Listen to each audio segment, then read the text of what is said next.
Hello everyone, welcome to my channel. आज की video में हम पढ़ेंगे क्लास 10th इंग्लिश की फर्स्ट फ्लाइट बुक का 6 chapter the 100 dress part second, जो कि इलेनियर एस्टेस की स्टोरी है। ये दो पार्ट्स में थी, द 100 ड्रेसेस पार्ट फर्स्ट और सेकंड, जो कि आपका 5th 6 चैप्टर है। इसके आज एमसीक्यू पढ़ेंगे, मल्टीपल चॉइस क्वेश्चन।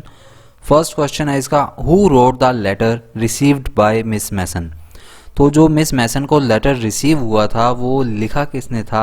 क्या वो वांडा ने लिखा था, वांडा की मम्मा ने लिखा था, वांडा के पिताजी ने लिखा था, या वांडा के भाई ने लिखा था? यहाँ पर जो चैप्टर के अकॉर्डिंग है तो वांडा के पिताजी ने जो लेटर है वो लिखा था। तो आपका सी ऑप्शन सही होगा। What did the letter convey. अब लेटर के अंदर क्या था? वांडा वॉजंट वेल, क्या वांडा सही नहीं है, उसकी तबीयत ठीक नहीं है, Wanda won't be attending school, या फिर वांडा स्कूल अटेंड नहीं करने वाली है, they have moved to the big city, या फिर वो बड़ी सिटी में मूव कर चुके हैं, या फिर बी और सी दोनों। तो यहाँ पर जो आपका करेक्ट आंसर है वो है D, that both B and C, क्योंकि वो बड़ी सिटी में मूव हो चुकी हैं, इसलिए अब वांडा जो है स्कूल अटेंड नहीं करेगी। ये रीज़न वहाँ पर उस लेटर में लिखा गया था। What else was mentioned in the letter. अब लेटर में और क्या मैंशन किया गया था? That her drawings, her medal, the school और her funny name.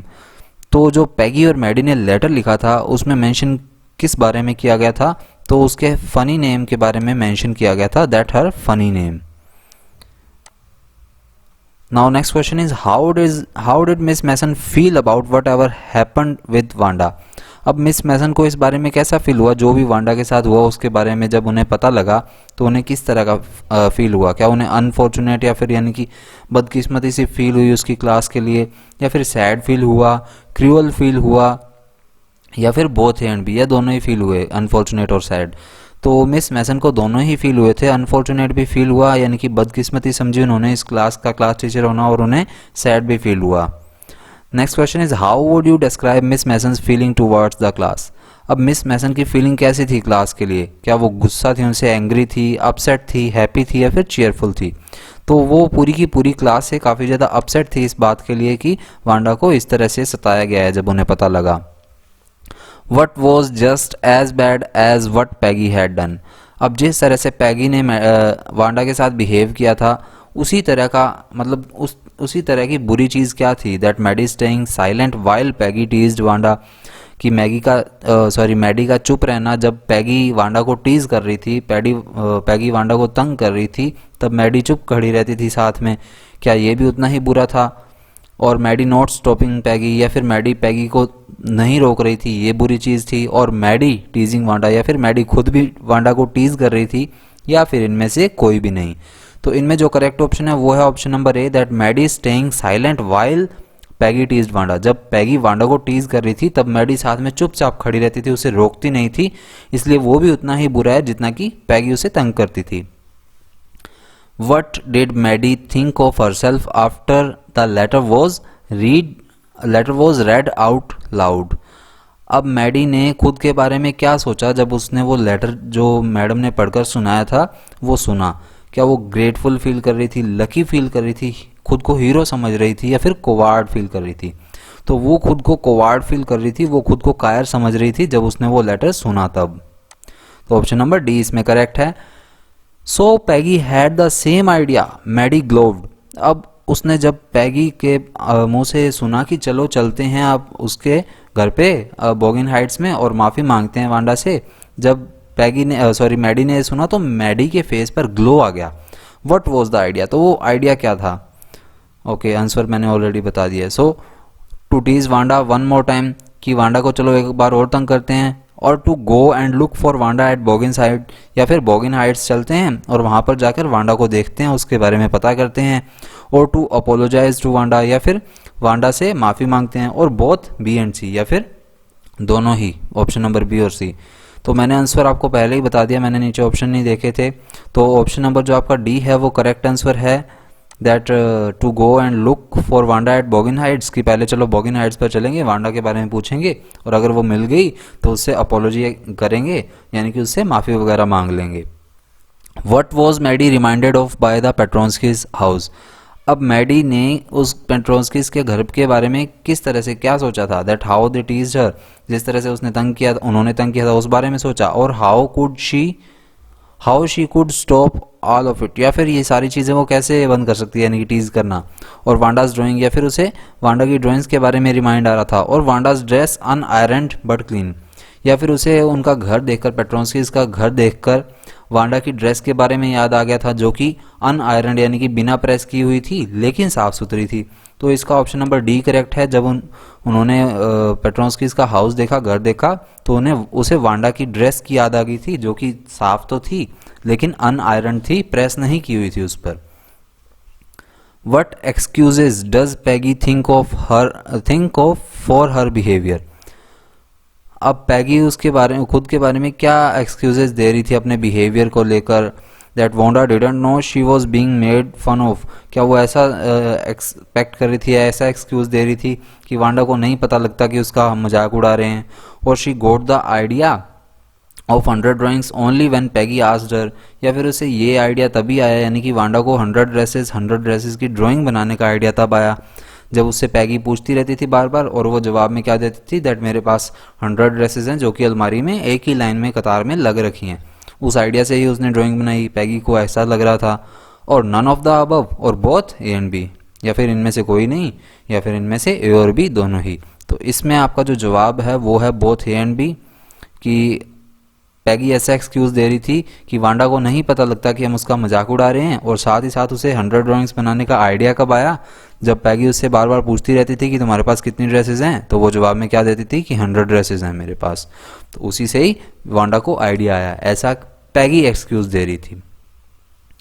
What important decision does Maddie take, तो मैडी ने एक इम्पोर्टेंट डिसीजन लिया था। वो डिसीजन क्या था, दैट अनफ्रेंड पैगी, यानी कि पैगी से दोस्ती तोड़ लेना, विजिटिंग वांडा, या फिर वांडा से जाकर मिलना, स्टॉप अदर्स फ्रॉम बुलिंग, या फिर बाकियों को बुलिंग करने से रोकना, यानी कि बुरी बातें, यानी कि किसी का मजाक उड़ाने से या तंग करने से, टीज करने से रोकना, और ऑल ऑफ द अबव, या फिर ये सारे के सारे। तो मैडी ने जो डिसीजन लिया था वो था स्टॉप अदर्स फ्रॉम बुलिंग, यानी कि बाकियों को, बदमाशों को इस तरह की बातें करने से रोकना, किसी को टीज करने से रोकना। इस सब के बारे में मैडी ने डिसीजन लिया था। सो ऑप्शन नंबर सी आपका इसमें करेक्ट है। How did they contact Wanda, अब उन्होंने वांडा से कॉन्टैक्ट करने की किस तरह से कोशिश की। क्या वो लेटर था, एक फ़ोन कॉल था, ईमेल था, या फिर वो जाकर मिले थे उससे। तो उन्होंने वांडा से लेटर के थ्रू कॉन्टैक्ट करने की कोशिश की थी। जब वहाँ पर वांडा उन्हें नहीं मिली थी तो उन्होंने सोचा कि चलो वांडा को लेटर लिखते हैं। What did they write in the letter, अब उन्होंने लेटर के अंदर क्या लिखा, अपोलॉजी लिखी, उसकी ड्राइंग्स के बारे में लिखा, और ये लिखा कि वो जीत चुकी है, और आस्क्ड अबाउट न्यू सिटी, या फिर उसकी नई सिटी के बारे में पूछा, या फिर बोथ बी एंड सी, या फिर बी और सी दोनों ही। तो उन्होंने उसकी ड्राइंग्स के बारे में भी बताया, और ये भी बताया कि वो जीत चुकी है, और उससे उसकी नई सिटी के बारे में भी उन्होंने पूछा था। तो option number B and C is your correct answer. Now why did they think Wanda wouldn't reply, अब उन्होंने ऐसा क्यों सोचा, उन्हें ऐसा क्यों लगा कि वांडा रिप्लाई नहीं करेगी।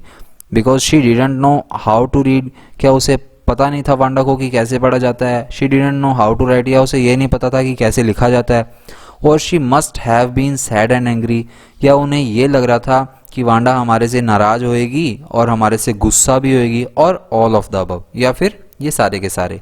तो वांडा रिप्लाई नहीं करेगी ऐसा उन्हें इसलिए लग रहा था क्योंकि उन्हें ऐसा फील हो रहा था कि वांडा हमारे से गुस्सा है और हमारे से नाराज़ भी है। तो ऑप्शन नंबर सी आपका करेक्ट है। Who was more anxious for an reply, अब रिप्लाई को लेकर, लेटर के रिप्लाई को लेकर कौन ज़्यादा चिंतित था। क्या वो मैडी थी, पैगी थी, मिस मैसन थी, या फिर ये सारे के सारे थे। तो उस लेटर के रिप्लाई को लेकर सबसे ज़्यादा जो चिंतित थी वो थी मैडी। ऑप्शन नंबर ए आपका इसमें करेक्ट है। What did Maddie notice in the drawings, अब मैडी ने ड्राइंग में क्या नोटिस किया। That Wanda drew their faces, कि वांडा ने उनका फेस जो है वो बनाया ड्राइंग के अंदर। दे वर ब्यूटीफुल, या फिर वो ब्यूटीफुल हैं। और Wanda road notes for them, या फिर उसमें वांडा ने उनके लिए नोट्स प्रिपेयर किए हैं ड्राइंग्स में। और ऑल ऑफ द अबव, या फिर ये सारे के सारे। तो मैडी ने ये नोटिस किया कि वांडा ने उस ड्राइंग में ड्रेसेस के साथ साथ हमारे फेस भी बनाए हैं, और इसी चीज़ से उसे पता लगा कि वो उन्हें लाइक भी करती है। What was the tone of Wanda's reply, तो वांडा के जो लेटर का रिप्लाई था उसकी टोन कैसी थी। क्या वो फ्रेंडली थी, एंग्री थी, अनग्रेटफुल थी, और हेट्रेट में थी। अनग्रेटफुल को क्या मीनिंग होता है? अनग्रेटफुल होता है एहसान फरामोश, यानी कि जो काम तो मतलब करवा लेता है लेकिन उसके बदले में थैंक यू नहीं बोलता, तो अनग्रेटफुल का वो मीनिंग होता है। लेकिन वांडा की इसमें टोन क्या थी? वांडा की टोन थी इसमें फ्रेंडली। ऑप्शन नंबर ए जो है आपका इसमें करेक्ट आंसर है। What do you mean by picking on someone? तो पिकिंग ऑन समवन का क्या मीनिंग है? अनफेयरली क्रिटिसाइजिंग देम, यानी कि गलत तरीके से किसी की आलोचना करना, किसी को कटाक्ष कसना, और टेकिंग समथिंग फ्रॉम देम, या फिर किसी से कोई चीज़ ले लेना, और टेकिंग देम समवेयर, या किसी को कहीं पर ले जाना, और नन ऑफ द अबव, या फिर इनमें से कोई भी नहीं। तो पिकिंग ऑन समवन यानी कि किसी पर ताना कसना, किसी का मजाक उड़ाना होता है, यानी कि ऑप्शन नंबर ए आपका इसमें करेक्ट है, यानी कि क्रिटिसाइज करना, किसी पर ताना कसना, किसी की आलोचना करना, निंदा करना। नेक्स्ट क्वेश्चन है what was Maddie's reaction on receiving the drawings? तो मैडी ने जब वो ड्राइंग्स रिसीव की तब उसका रिएक्शन कैसा था? क्या वो सैड थी, हैप्पी थी, एक्साइटेड थी, या फिर न्यूट्रल थी? तो वो काफ़ी ज़्यादा सैड थी जब उसे वो ड्राइंग दी जा रही थी, क्योंकि वो काफ़ी ज़्यादा बुरा फील कर रही थी उस समय कि मैं तो वहाँ खड़ी खड़ी देखती रहती थी वांडा का मजाक उड़ते हुए, लेकिन फिर भी वांडा ने मेरे लिए ड्राइंग बनाई है। तो ऑप्शन नंबर ए आपका इसमें करेक्ट आंसर है। नेक्स्ट क्वेश्चन है what did Peggy infer from the drawing? तो इन्फर का क्या मीनिंग होता है? इन्फर का मीनिंग होता है किसी तर्क पर पहुंचना, या किसी अपने रिपोर्ट पर, या फिर किसी परिणाम पर पहुंचना। तो पैगी ने उन ड्राइंग्स को देखकर क्या परिणाम निकाला, यानी कि क्या उसके दिमाग में आया? That Wanda was a good artist, और वांडा लाइक्ड देम, और वांडा हेटेड देम, और बोथ ए एंड बी। तो जब उसने ये ड्राइंग्स देखी तब उसने उस ड्राइंग्स को देखते हुए क्या अनुमान लगाया कि वांडा जो है वो उन्हें पसंद करती है, तभी उसने हमारे लिए ड्राइंग्स बनाई हैं। तो ऑप्शन नंबर बी आपका इसमें करेक्ट आंसर है। What was the description of the house which Maddie thought to be Wanda's house? अब चैप्टर में एक डिस्क्रिप्शन दिया हुआ है, मैडी ने अनुमान लगाया था कि शायद ये वाला वांडा का घर हो सकता है। तो वो जो उसने हाउस का डिस्क्रिप्शन दिया था वो क्या था? That little white house, big white house, small green cottage, और टाइनी रेड हट। तो इन सभी में से जो वांडा ने डिस्क्रिप्शन दिया, मैडी ने जो डिस्क्रिप्शन दिया था वो क्या था? That little white house. Option number A आपका इसमें करेक्ट आंसर है। अब आपको बता दूं, अगर आपको इसकी पीडीएफ चाहिए तो मैंने ऊपर टेलीग्राम आईडी दी हुई है सॉल्यूशन हब 0001 नाम से, वो आप टेलीग्राम पर सर्च कर लीजिए। तो वहाँ पर सर्च करेंगे तो चैनल ज्वाइन कर लीजिएगा, वहीं पर आपको ये सारी पीडीएफ जो हैं इसकी जो मिल जाएंगी क्वेश्चन आंसर की। उसके अलावा आप डिस्क्रिप्शन में जाकर टेलीग्राम का लिंक है वो क्लिक करके वहाँ से भी ज्वाइन कर सकते हैं, तो वो ज्वाइन कर लीजिएगा, आपको पीडीएफ वहीं पर मिलेगी ये वाली। अब नेक्स्ट क्वेश्चन है the grass along the pathway to Wanda's house looked like dash. अब जब वो वांडा के घर पर जा रही थी दोनों, पैगी और मैडी, तब रास्ते में घास आई थी उनके रास्ते में, मतलब रास्ते के साथ साथ, सड़क के साथ साथ। वो घास उन्हें कैसी लग रही थी? पपीज़ की तरह, स्नेक्स की तरह, किटन्स यानी कि बिल्ली के बच्चों की तरह, या फिर मंकीज़ की तरह? तो वो घास उन्हें लग रही थी किटन्स की तरह, यानी कि छोटे छोटे बिल्ली के बच्चे होते हैं, बिलूंगड़े होते हैं, उनकी तरह वो घास लग रही थी उन्हें। तो ऑप्शन नंबर सी इसमें करेक्ट है। Wanda's house was on a cliff, यानी कि वो एक चट्टान पर था। On the top of a hill, यानी कि वो किसी पहाड़ी के टॉप पर था। और बाय द रिवर, यानी कि नदी के किसी किनारे पर था। और इन द फॉरेस्ट, या फिर किसी जंगल में था। तो वांडा का जो घर था वो किसी टॉप पर था, हिल के टॉप पर, यानी कि हिल के बिल्कुल ऊपरी हिस्से पर, पहाड़ी के बिल्कुल ऊपरी हिस्से पर था। What was used to decorate the classroom on Christmas? जब क्लासरूम को डेकोरेट करना था क्रिसमस के लिए, तो उसके लिए उन्होंने क्या क्या यूज़ किया था, या क्या क्या यूज़ होना था? तो वो बेल्स थी, ट्री थे, बोथ ऑफ द अबव, यानी कि ये दोनों ही चीज़ें थी, और नन ऑफ द अबव, या फिर इनमें से कोई भी नहीं। तो जब क्लास को डेकोरेट करना था क्रिसमस के लिए तो ये दोनों ही चीज़ें यूज़ होने वाली थी, बेल्स भी यानी कि घंटियाँ भी छोटी छोटी, और ट्रीज भी यानी कि जो क्रिसमस ट्री होते हैं डेकोरेटिव से वो भी। तो ऑप्शन नंबर सी आपका इसमें करेक्ट आंसर है। What was the colour of the dress in Peggy's drawing? अब पैगी के लिए जो ड्राइंग बनाई गई थी वांडा द्वारा, उसमें पैगी की ड्रेस का कलर क्या था? क्या वो रेड था, ग्रीन था, ब्लू था, या वाइट था? तो पैगी की जो ड्रेस है उसका कलर था ग्रीन। ऑप्शन नंबर बी आपका इसमें करेक्ट आंसर है। नेक्स्ट क्वेश्चन है आपका when Maddie looked carefully at the drawing?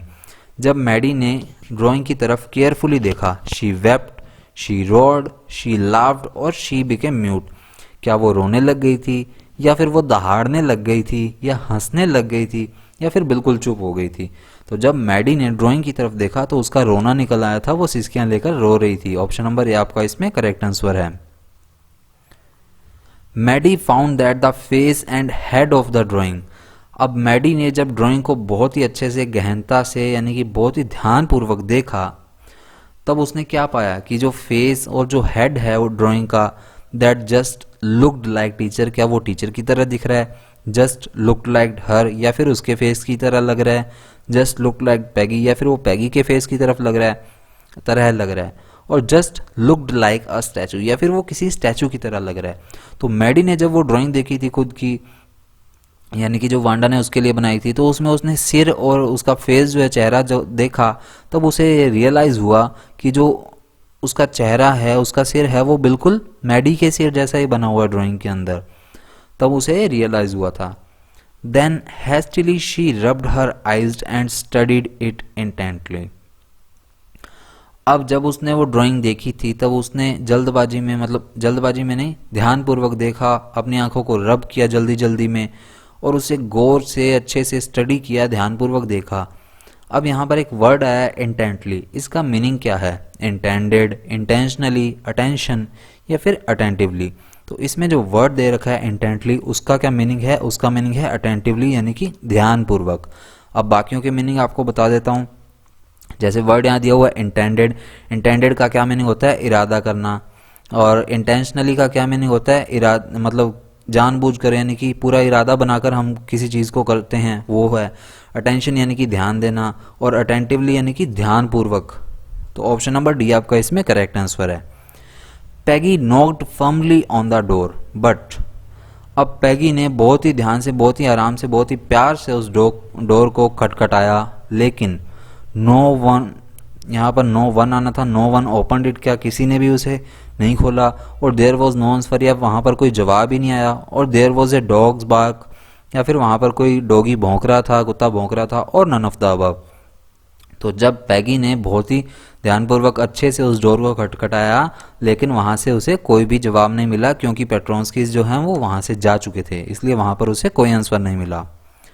The word wisps means. अब एक वर्ड आया है चैप्टर के अंदर विस्प्स, उसका मीनिंग क्या है? स्ट्रोज है, ब्रांचेज है, प्लांट्स है, और वास्प्स है। अब यहाँ पर वर्ड आया है वास्प। वास्प का क्या मीनिंग होता है? जो आपने टांटिए देखे होंगे येलो कलर की, जिसे ततैया भी बोलते हैं हिंदी में। वास्प तो वो होते हैं प्लांट, और ब्रांचेज आपको अच्छे से पता है। एक वर्ड आया है स्ट्रॉज। स्ट्रॉज का क्या मीनिंग होता है? जो घास के तिनके होते हैं छोटे छोटे, उसे स्ट्रॉज बोला जाता है। और ये वर्ड जो है विस्प, ये इसी के लिए यूज हुआ है, स्ट्रॉज के लिए, यानी कि घास के तिनकों के लिए। तो ऑप्शन नंबर ए इसमें आपका करेक्ट आंसर है। Maddie could not prepare her lessons because. अब मैडी अपना लेसन तैयार नहीं कर पाई थी, या नहीं कर पा रही थी। क्यों नहीं कर पा रही थी? शी वॉज राइटिंग एन ऐसे, क्या वो ऐसे लिख रही थी इसलिए? She was thinking about Wanda, या फिर वो वांडा के बारे में सोच रही थी इसलिए? She was painting a picture, या फिर वो एक पिक्चर पेंट कर रही थी इसलिए? और she was reading her book, या फिर वो अपनी बुक को रीड कर रही थी इसलिए? तो वो अपना लेसन तैयार नहीं कर पाई थी, क्योंकि वो वांडा के बारे में सोच रही थी। उसके दिमाग में उस समय वांडा घूम रही थी, और उसके साथ किस तरह से बिहेव किया जा रहा था, वो सारी बातें उसके दिमाग में चल रही थी, मैडी के दिमाग में। इसीलिए वो अपना लेसन प्रिपेयर नहीं कर पाई थी। Maddie's cowardly act was to read by silently, pay attention to, stand by silently, और नन ऑफ द अबव। अब मैडी का जो कोवार्डली एक्ट था वो क्या था? यानी कि मैडी कायरता से वहाँ पर खड़ी रहती थी, वो क्या थी? मतलब मैडी की कायरता क्या थी वहाँ पर? रीड बाय साइलेंटली, क्या वो चुपचाप पढ़ती रहती थी? पे अटेंशन टू, या फिर वो ध्यान देती थी उन पर? और स्टैंड बाय साइलेंटली, या फिर वो वहाँ पर चुपचाप खड़ी रहती थी? और नन ऑफ द अबव, या फिर इनमें से कोई भी नहीं? तो यहाँ पर कोवार्डली वर्ड भी पहले आया, वो किसके लिए आया था? क्योंकि मैडी वहाँ पर चुपचाप खड़ी रहती थी। जब पैगी वांडा को तंग कर रही होती थी, टीज कर रही होती थी, तब मैडी वहाँ पर चुपचाप खड़ी रहती थी। इसीलिए वो भी उतना ही बुरा था जितना कि पैगी वांडा के साथ बिहेव करती थी। इसीलिए कोवार्ड वर्ड जो है वो वहाँ पर मैडी के साइलेंट खड़े रहने की वजह से ही हुआ है। Now but she could not put her mind on her work. Here put her mind phrase means, लेकिन वो अपना ध्यान जो है वो अपना दिमाग जो है वो अपने काम पर नहीं लगा पा रही थी, अपना ध्यान नहीं दे रही थी वहाँ पर। अब यहाँ पर पुट हर माइंड फ्रेज आया है, इसका क्या मीनिंग है? तो इसका मीनिंग बताना है हमें। पुट हर माइंड जो फ्रेज यूज हुआ है, दैट यूज विदाउट थिंकिंग, बिना सोचे समझे करना, और थ्रो हर एक्शन, या फिर अपने एक्शन, यहाँ पर थ्रू हर एक्शन आना था, THROUGH, यानी कि अपने एक्शन द्वारा करना, और डिड पेशेंसली, या फिर बहुत ही ध्यानपूर्वक करना, आराम से करना, और पे अटेंशन टू, या फिर ध्यानपूर्वक मतलब उस पर ध्यान देना। तो वो अपने काम पर ध्यान नहीं दे पा रही थी, इसलिए जो वर्ड यूज़ हुआ है पुट हर माइंड, यानी कि फ्रेज यूज़ हुआ है पुट हर माइंड, वो किस लिए यूज़ हुआ है? Pay attention to. Option number D आपका इसमें करेक्ट है। Light shining everywhere was reflecting. अब वहाँ पर लाइट आ रही थी, यानी कि शाइनिंग की लाइट आ रही थी, वो किस पर रिफ्लेक्ट कर रही थी? और डिफरेंट इमेजेस ऑफ वाटर, क्या वो पानी की डिफरेंट इमेजेस पर रिफ्लेक्ट कर रही थी? और different shapes on the snow, या फिर स्नो पर, यानी कि जो वहाँ पर बर्फ़ गिर रही थी उसके ऊपर डिफरेंट शेप बना रही थी? और different triangles on the snow, या फिर बर्फ़ पर अलग अलग तरह के ट्राइंगल्स बना रही थी? और different colours on the snow, या फिर स्नो पर अलग अलग तरह के कलर बना रही थी? तो वो लाइट जब बर्फ़ पर, वहाँ पर जो बर्फ़ गिर रही थी उस पर पड़ रही थी, तो उससे डिफरेंट डिफरेंट कलर बना रही थी। तो ऑप्शन नंबर डी आपका इसमें करेक्ट आंसर है। नेक्स्ट क्वेश्चन है, outside the grocery store hundreds of Christmas trees were stacked and in the window candy peppermint sticks and cornucopias of shiny transparent paper were strung. The word cornucopias here means. अब ये एक paragraph है, इसके अंदर आपको cornucopias का meaning पूछा है। cornucopias का मीनिंग क्या होता है? Decorative paintings, decorative containers, decorative chairs और डेकोरेटिव डिज़ाइंस। तो cornucopias का मीनिंग होता है डेकोरेटिव कंटेनर्स, यानी कि जो कंटेनर्स या डिब्बे वगैरह होते हैं डेकोरेट करके रखे होते हैं, उसके लिए ये वर्ड यूज हुआ है। तो ऑप्शन नंबर बी आपका इसमें करेक्ट आंसर है। Christmas trees were stacked outside the. अब क्रिसमस ट्रीज जो है वहाँ पर पड़े थे, वहाँ पर रखे गए थे। अब किसके बाहर रखे गए थे? वो किराना स्टोर के, पेस्ट्री स्टोर के, ग्रोसरी स्टोर के, या फिर बेंगल स्टोर के। तो ये चैप्टर में लाइन आई थी आउटसाइड द ग्रोसरी स्टोर, हमने पिछले इसी क्वेश्चन में पढ़ा है 35th में। तो जो क्रिसमस ट्रीज हैं ये ग्रोसरी स्टोर के बाहर पड़े थे, जो कि सजावटी रखे गए थे वहां पर। तो इस क्वेश्चन में आपका करेक्ट आंसर है option number C. Through the letter they told Wanda that. अब वो लेटर के थ्रू वांडा को क्या बताना चाहते थे? कौन बताना चाहते थे? पहले तो ये बात है, तो पैगी और मैडी बताना चाहते थे। अब क्या बताना चाहते थे? That she had won the contest, she had lost the contest, और शी हैड बीन रिफ्यूज्ड, और हर डिजाइन्स वर रिजेक्टेड। तो वो लेटर के थ्रू वांडा को बताना चाहते थे कि वो कंटेस्ट जीत चुकी है, उसकी सभी ड्राइंग सभी को काफ़ी पसंद आई हैं, यही बताना चाहते थे वो लेटर के थ्रू। तो ऑप्शन नंबर ए आपका इसमें करेक्ट है। The monitor bought a note for Miss Mason from. अब मॉनिटर एक नोट लेकर आया था, एक लेटर लेकर आया था मिस मैसन के लिए। वो कहाँ से लेकर आया था वो नोट? डायरेक्टर के ऑफिस से, वांडा के ऑफिस से, मैडी के ऑफिस से, या फिर प्रिंसिपल के ऑफिस से? तो मॉनिटर जो है वो नोट लेकर आया था प्रिंसिपल साहब के ऑफिस से। तो ऑप्शन नंबर डी आपका इसमें करेक्ट आंसर है। After reading the note she asked the students. अब मिस मैसन ने जब वो नोट रीड किया, लेटर रीड किया, तब उन्होंने स्टूडेंट से क्या कहा? To go to open ground, क्या उन्होंने कहा कि ग्राउंड में भाग जाओ? टू गो टू असेंबली, या फिर उन्होंने कहा चलो प्रेयर हॉल में चलो? और to go to their seats, या उन्होंने कहा कि चलो चलो अपनी सीट्स पर पहुंचो जल्दी सारे? और टू गो टू लाइब्रेरी, या फिर उन्होंने कहा कि लाइब्रेरी में पहुंच जाओ सारे? तो जब उन्होंने वो नोट पढ़ा था मिस मैसन ने, तो उन्होंने बच्चों को कहा कि चलो सभी अपनी अपनी सीट्स पर चले जाओ, to go to their seats. तो ऑप्शन नंबर सी आपका इसमें करेक्ट आंसर है। 40th क्वेश्चन है, Wanda's father had send the letter which. अब वांडा के पिताजी ने लेटर भेजा था जो कि was read to the class, जो कि क्लास के आगे पढ़ा गया, was sent to the principal, या फिर जो प्रिंसिपल को भेजा गया, और वॉज रीडायरेक्टेड टू वांडा, या फिर वो वांडा के पास ही आ गया घूम फिर के, और वॉज पुट इनटू डस्टबिन, या फिर जो डस्टबिन में फेंक दिया गया था। अब वांडा के पिताजी ने जो लेटर भेजा था वो क्लास के आगे पढ़ा गया था। तो ऑप्शन नंबर ए आपका इसमें करेक्ट आंसर है। Miss Mason stood there a moment and the silence in the room grew tense and expectant. The word tense here means. अब मिस मैसन एक मोमेंट के लिए वहाँ पर चुप खड़ी रही और तभी जो क्लास में साइलेंस थी यानी कि बच्चे थे वो काफ़ी ज़्यादा टेंस और एक्सपेक्टेंट हो गए थे। और इस लाइन में टेंस का मीनिंग पूछा गया है हमसे कि टेंस का मीनिंग क्या होता है, वो बता दीजिए। क्या वो ऑफेंस्ड होता है, स्ट्रेंड होता है, पेड होता है या फिर ऑब्टेन्ड होता है? तो पहले इनके मीनिंग बता देता हूँ मैं आपको। ऑफेंस्ड का मीनिंग होता है अपराधी, स्ट्रेंड का मीनिंग होता है जो तनावपूर्ण होते हैं, पेड जिसे कि पैसे दिए गए होते हैं, या फिर ऑब्टेन्ड या जिसे कि प्राप्त किया गया होता है।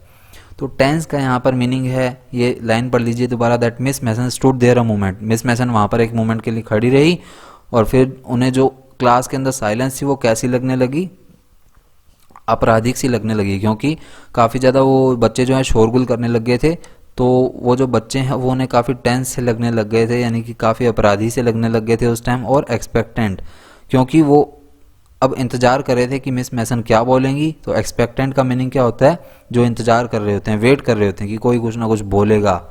तो उसके अकॉर्डिंगली आपका जो टेंस का मीनिंग है वो क्या है, ऑफेंस्ड, ऑप्शन नंबर ए, यानी कि वो उन्हें अपराधी प्रवृत्ति के लगने लग गए थे क्योंकि वो काफ़ी ज़्यादा शोरगुल मचा रहे थे। Miss Mason's manner indicated that the contents of the letter. अब मिस मैनर का जो बताने का तरीका था वो क्या था कि लेटर जो है वो किस तरह का है, वर ऑफ ग्रेटफुली, क्या वो बहुत ही ज़्यादा फुली टाइप का यानी कि मूर्खता वाला लेटर है, वर नॉट रीडेबल या फिर वो लेटर पढ़ा नहीं जा सकता, और वर ऑफ ग्रेट इंपॉर्टेंस या फिर उस लेटर की जो महत्व है, लेटर का महत्व है वो बहुत ही ज़्यादा है, और वर अबव एक्सपेक्टेशन, या फिर वो जो लेटर है वो अबव एक्सपेक्टेशन है यानी कि एक्सपेक्टेशन से भी ऊपर है। तो मिस मैसन जिस तरह से इसका इंडिकेट कर रही थी लेटर का, तो उसके अकॉर्डिंगली मिस मैसन के लिए जो लेटर है वो बहुत ही इंपॉर्टेंस रखता है, बहुत ही ज़्यादा इंपॉर्टेंस देता है, ग्रेट इंपॉर्टेंस। तो ऑप्शन नंबर सी आपका उसमें करेक्ट था। नेक्स्ट क्वेश्चन है, what were Maddie's thoughts as they go to Boggins height. अब मैडी के क्या थॉट्स थे जब वो बॉगिन हाइट्स की तरफ जा रहे थे। That tell her that nobody would make fun of her name, क्या वो उसे ये बताना चाहती थी कि चलो अब तुम्हारा कोई भी मजाक नहीं उड़ाएगा, और tell that her nature was very rude, या फिर मैडी उसे ये बताने वाली थी कि तुम्हारा नेचर जो है ना वो बहुत ही रूड है, या फिर टेल दैट शी वॉज अगली, या फिर उन्हें ये बताना चाहती थी कि वो बहुत ही ज़्यादा अगली है, और नन ऑफ द अबव, या फिर इनमें से कोई भी नहीं। तो मैडी उसे बताना चाहती थी कि चलो अब तुम्हारा कोई भी मजाक नहीं उड़ाएगा, तुम्हारे नाम का वहाँ पर कोई भी मजाक नहीं उड़ाएगा, ये बताना चाहती थी मैडी उसे। तो ऑप्शन नंबर ए आपका इसमें करेक्ट है। हु वॉज मिस मैसन, तो मिस मैसन कौन थी, मैथ टीचर थी, इंग्लिश टीचर थी, क्लास टीचर थी या प्रिंसिपल थी? तो मिस मैसन जो है उस क्लास की रूम नंबर 13 की क्लास टीचर थी। तो ऑप्शन नंबर सी आपका इसमें करेक्ट है। Why did they think Wanda wouldn't reply, अब उन्हें ऐसा क्यों लगा कि वांडा रिप्लाई नहीं करेगी। She don't know how to read, she don't know how to write, और she must have been sad and angry, और ऑल ऑफ द अबव। ये क्वेश्चन शायद रिपीट हुआ है, तो इसका आंसर क्या था, she must have been sad and angry, कि वो शायद काफ़ी ज़्यादा गुस्सा भी है और काफ़ी ज़्यादा नाराज भी है। What else was mention in the letter, अब लेटर में क्या मेंशन किया गया था, ये भी शायद रिपीट हो गया। इसका आंसर था हर फनी नेम, उसका जो मजाकिया नेम है उसके बारे में लेटर में मेंशन किया गया था। तो ऑप्शन नंबर डी इसका करेक्ट आंसर है। What could Maddie not do in the first period, अब मैडी जो है फर्स्ट पीरियड के अंदर क्या नहीं कर पा रही थी, failed to complete her homework, क्या वो अपना होमवर्क कंप्लीट नहीं कर पा रही थी, और failed to concentrate on studies, या फिर वो अपनी स्टडी पर कॉन्सेंट्रेट नहीं कर पा रही थी, और failed to recover her text book, या फिर वो उसकी टेक्स्ट बुक वगैरह रिकवर नहीं कर पा रही थी जो फट गई थी, या फिर इनमें से कोई भी नहीं। तो वो अपनी स्टडीज़ पर कंसंट्रेशन नहीं कर पा रही थी क्योंकि उसके पेट में कुछ गुड़गुड़ाहट सी हो रही थी, कुछ अजीब सा हो रहा था, जिसकी वजह से, यानी कि जैसे हमें कुछ किसी बात की टेंशन हो जाती है तो हमारे पेट में काफ़ी ऐसे घबराहट सी होने लग जाती है, अजीब सा फील होने लग जाता है। वही मैडी के पेट में भी ऐसा फील हो रहा था, जिसकी वजह से वो स्टडी पर कंसंट्रेशन नहीं कर पा रही थी। तो ऑप्शन नंबर बी इसका करेक्ट आंसर है।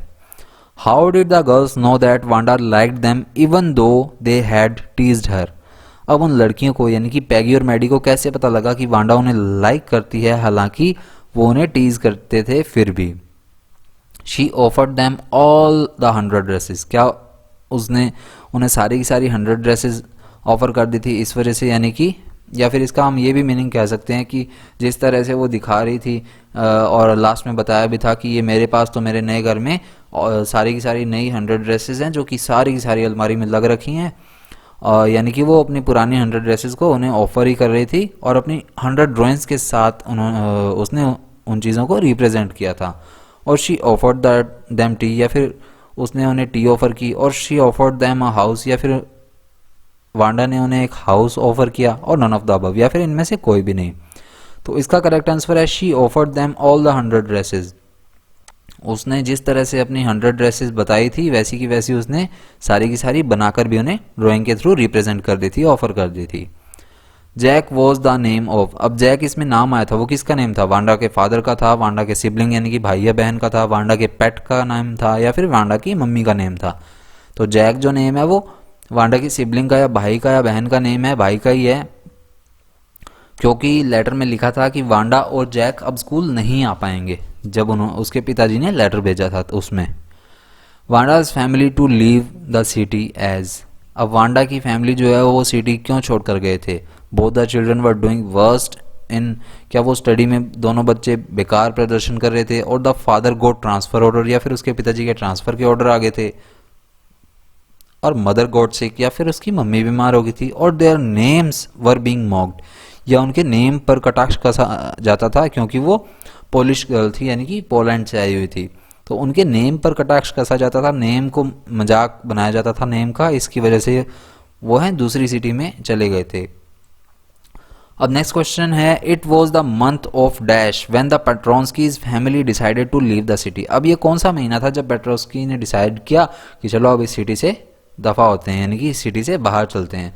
तो वो महीना था नवंबर का, जिसमें उन्होंने डिसाइड किया कि चलो इस शहर से चलते हैं। ऑप्शन नंबर सी आपका करेक्ट है। On dash Maddie and Peggy were writing a letter to Wanda, अब वो कौन सा दिन था, कौन सा दिन ऐसा सूरज उगा था जिस दिन मैडी और पैगी ने सोचा कि वांडा को लेटर लिखा जाए? क्या वो सैटरडे था, फ्राइडे था, मंडे था या संडे था? तो वो दिन था शनिवार का। ऑप्शन नंबर ए आपका इसमें करेक्ट आंसर है, शनिवार के दिन सूरज उगा, मैडी और पैगी ने लेटर को लिखा। The two girls signed the letter with lots of dash of love, अब उन दोनों लड़कियों ने लेटर पर किस नाम से साइन किए थे, यानी कि क्या नाम लिखा था लेटर में उन्होंने खुद का, और किस तरह से रिप्रेजेंट किया था? तो ये चैप्टर में लाइन आई है एज इट इज कि उन दोनों लड़कियों ने अपने नाम किस तरह से रिप्रेजेंट किए थे? Lots of excess of love, यानी कि बहुत सारा प्यार एक्सेस से, यानी कि हम दोनों से। तो इसमें ए ऑप्शन आपका करेक्ट आंसर है, lots of excess of love. Wanda requested Maddie to take the dash colour dress for Christmas, अब वांडा का जो लेटर आया था उसमें वांडा ने क्या रिक्वेस्ट की थी मैडी से कि तुम क्रिसमस के लिए कौन से कलर की ड्रेस लेना? तो वांडा ने रिक्वेस्ट की थी कि तुम ब्लू कलर की ड्रेस जो है वो चूज करना। तो ऑप्शन नंबर ए आपका इसमें करेक्ट आंसर है। Maddy pinned her drawing over a torn place in the dash flowered wallpaper in the bedroom, अब मैडी ने अपने जो बेडरूम के अंदर वॉलपेपर पर कहीं एक टॉर्न प्लेसेस पर, फटी हुई जगह पर कहीं पर वो ड्राइंग जो है वो चिपकाई थी, लगाई थी। तो वो किस तरह के फ्लावर्ड वॉलपेपर थे, यानी कि कलर उसका बताना है। जो वॉलपेपर वहाँ लग रखे थे फ्लावर वाले, उसका कलर क्या था? येलो था, रेड था, वाइट था या फिर पिंक था? तो उसका जो कलर था वो था पिंक। उसके जो वॉलपेपर लगे थे घर पर मैडी के, उसका वॉलपेपर था पिंक। तो ऑप्शन नंबर डी आपका इसमें करेक्ट आंसर है। ये इसकी आंसर की है। एक बार इसका स्क्रीनशॉट ले लीजिएगा, या फिर पीडीएफ चाहिए तो टेलीग्राम ज्वाइन कर लीजिएगा, टेलीग्राम पर आपको ये पीडीएफ मिल जाएगी। तो मिलते हैं नेक्स्ट वीडियो में नेक्स्ट चैप्टर के साथ। Tata, bye bye, thank you, जय हिंद।